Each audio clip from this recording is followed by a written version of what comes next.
North కొరియాలో భారతదేశం తన ఎంబసీని తిరిగి ప్రారంభించబోతోంది. 2021 జూలై వరకు కూడా మన ఎంబసీ అక్కడుంది.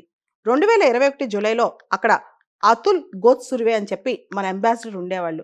ఆయన ఇప్పుడు మంగోలియాకి ట్రాన్స్ఫర్ చేశారు. మంగోలియాలో ఆయన వర్క్ చేస్తున్నారు, మంగోలియన్ ఎంబసీలో. గత 3.5 సంవత్సరాలుగా మనం చూసుకుంటే కనుక కోవిడ్ టైంలో మనం కోవిడ్ రిలేటెడ్ రీజన్స్ వల్ల ఎంబసీని అక్కడ సస్పెండ్ చేసాం. ఆ అంబాసిడర్ లెవెల్ రిలేషన్షిప్ని సస్పెండ్ చేసాం. డిప్లొమసీ ఉంది కానీ ఎంబసీ అని మాత్రం అక్కడ ఆపరేట్ అవ్వట్లేదన్నమాట. ఇప్పుడు మళ్ళా పునః తిరిగి ప్రారంభించాలన్న ఆలోచన భారతదేశం చేస్తోంది. నార్త్ కొరియా అంటే మనకు తెలుసు, ఉత్తర కొరియా అక్కడ కంప్లీట్గా డిక్టేటర్షిప్ ఉంటుంది. కిమ్ జాంగ్ ఉన్ ఏం చెప్తే అక్కడ అదే జరుగుద్ది అనమాట. అయితే నార్త్ కొరియాలో ఎంబసీ మనకి ఎందుకు మనం అక్కడ ఎంబసీ నడిపించాలనుకుంటున్నాం?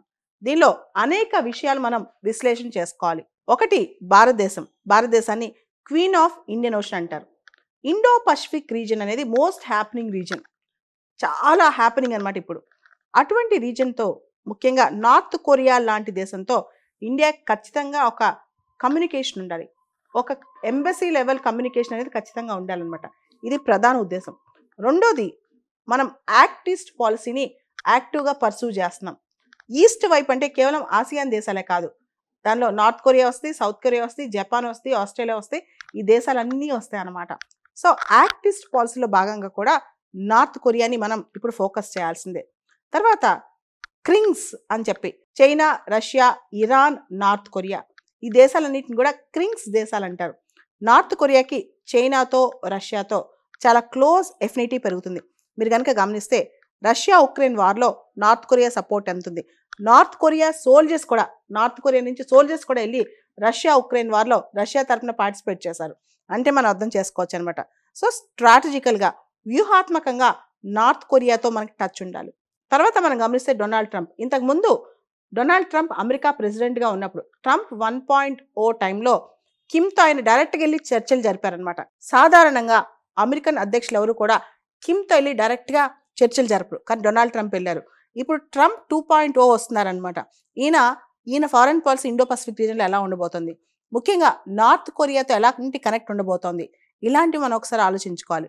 నార్త్ కొరియాలో ఎంబసీ ఉన్నంత మాత్రాన మనం నార్త్ కొరియా చేసే ప్రతి యాక్షన్ సపోర్ట్ చేసినట్టు కాదు. ఉదాహరణకి 2017 సంవత్సరంలో నార్త్ కొరియా అతిపెద్ద న్యూక్లియర్ టెస్ట్ నిర్వహించింది.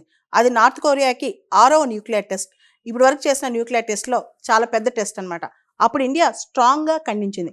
అంటే నార్త్ కొరియా చేసే రోగ్ యాక్టివిటీస్ని ఇండియా సపోర్ట్ చేసినట్టు కాదు, కానీ కమ్యూనికేషన్ కాంటాక్ట్ ఖచ్చితంగా ఉండాలన్నమాట. అదేవిధంగా నార్త్ కొరియా పైన ఐక్యరాజ్య సమితి విధించిన శాంక్షన్స్ కూడా ఇండియా ఫాలో అవుద్ది, ఇండియా దాన్ని అడ్హర్ అవుతుంది అనమాట. సో నార్త్ కొరియాలో ఎంబసీ ఉండటం వల్ల మనకి చాలా లాభాలే ఉన్నాయి ఇంకో విధంగా ఆలోచిస్తే. ఇంకో పక్క మనం చూస్తే కనుక పాకిస్తాన్, మన పొరుగునే ఉన్న దేశం పాకిస్తాన్. ఈ పాకిస్తాన్కి సంబంధించి ఇంతకుముందు ఒక న్యూక్లియర్ సైంటిస్ట్ ఏక్యూ ఖాన్ అని ఆయన ఇరాన్, నార్త్ కొరియా ఈ దేశాలన్నిటికీ న్యూక్లియర్ టెక్నాలజీ సీక్రెట్గా ఇచ్చాడనమాట. ఇలాంటి సందర్భాల్లో మన సెక్యూరిటీ గురించి మనం ఆలోచించుకోవాలి. మనకి ఎటువంటి సెక్యూరిటీ థ్రెట్ రాకుండా. దాంతోపాటు మనం కనుక చూస్తే నార్త్ కొరియా మిలిటరీ ప్రకారం చాలా యాక్టివేట్ అయింది. ఈ మధ్య మిలిటరీ స్ట్రెంత్ బాగా పెరిగిపోయింది అనమాట. సో మనం చాలా విషయాలు అక్కడ ఎంబసీ ఉంటే కనుక చాలా విషయాలు మనం ఫాలో అప్ చేయొచ్చు, పసిగొట్టొచ్చు, కనిపెట్టొచ్చు అనమాట. కాబట్టి నార్త్ కొరియా విషయంలో మన ఎంబసీ అక్కడ ఉంటే మనకి ఫస్ట్ హ్యాండ్ ఇన్ఫర్మేషన్ వస్తుంది. జనరల్గా ఒక మాట అంటూ ఉంటారు, keep your friends close, enemies closer అని. ఎవరి నుంచి అయితే మనకు థ్రెట్ ఉంటుందో, ఎవరి వల్ల అయితే మనకు భద్రతాపరమైన ముప్పు రావచ్చో, ఎవరి వల్ల అయితే మన చుట్టూ ఉన్న సముద్రాలకు సంబంధించిన థ్రెట్ మనకు అనిపిస్తుందో, వాళ్ళతో మనం ఇంకా వాళ్ళని క్లోజ్గా అబ్జర్వ్ చేస్తూ ఉండాలన్నమాట. అందుకోసమే ఈ ఎంబసీ అయి ఉంటుంది.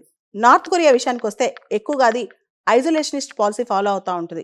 జూచే అనే ఐడియాలజీ నార్త్ కొరియా ఫాలో అవుద్ది అనమాట. అంటే self Reliance in economy, defence, ఇలాంటి వాటన్నిటిలో కూడా. అంటే ఆర్థికంగాను మిలిటరీ పరంగాను స్వావలంబన సాధించడం అనమాట.